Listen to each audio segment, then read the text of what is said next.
Well, by the time that they went back into back to Triple H, who now have we noticed that apparently the evil regime is a thing of the past. Apparently they finally realized, maybe they all realized all along, but they couldn't convince Vince. Bingo.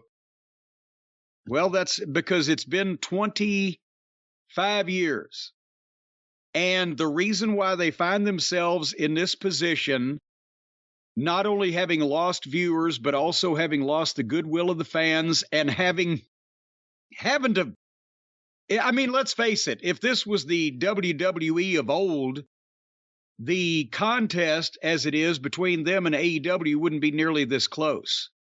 If they hadn't run off several 100,000 devoted fans that are mad at the company, at the promotion, at the evil empire behind it for holding down and or fucking around their favorite wrestlers. That's the base of the AEW audience. And that happened because Vince gave him such a shitty show and presented the promotion as a goddamn heel entity for so long. So now Triple H is the benevolent father figure, as it should be. They've realized they've seen their mistakes and they're correcting them. They'll correct another one here in a minute. But Triple H is talking to Rey Mysterio. And poor Rey Mysterio, they've given him this, okay, yes, it's a hard sell anyway when you're doing a program with your own son. But if there was something to this, if they played up more that Dominic's in love with Rhea Ripley and she's leading him around by the dick. Because everyone could believe that. Everybody could believe that. He's fallen for this girl and she's giving him a line of shit and he's fallen in with a bad crowd. And, you know, it's the power of the pussy. And everybody would believe, but instead they're giving Ray this dramatic and unnatural scripted verbiage with too much soap opera bullshit. I think of him, I see the baby that used to fall asleep on my shoulder. It's like they're making wrestling for soft, effeminate men and fucking childish people of all ages and sizes, I guess. Is it easier? Not that we're for scripts at all, but if you were going to have scripts for wrestling, is it easier to script a heel than a babyface? And is this why?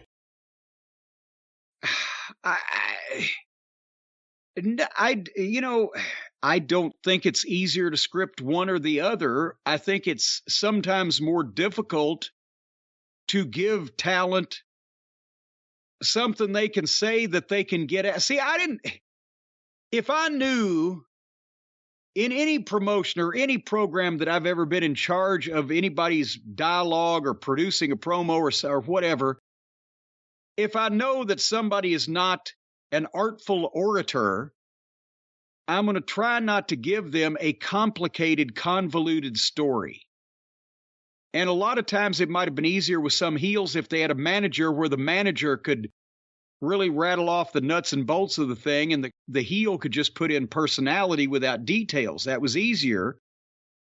A lot of times with a baby face, if you've got one that is not, again, a sparkling verbal talent, it's hard for them to go over a lot of details to make people explain shit, but you try to give a guy a promo that he can do rather than the greatest promo that you've ever come up with that there's no way in the world that this other guy can fucking do it. But again, Ray was acting and it's not, but he wants to quit. He wanted to quit wrestling. He said, it's time for me to quit. And Triple H, oh no, let's talk about this for 5 minutes. Come back here with me. And okay. Ray, you stayed with us after you lost an eye. You can't let this be the thing that chased you away. So we're 30 minutes into the show for Sami Zayn and one of the New Day and this interview. And then they had a segment where a bunch of the girls in the back did the thing where they giggly fake, make catty remarks to each other. And they're all standing in an unnatural sideways lineup so you can see everybody on camera.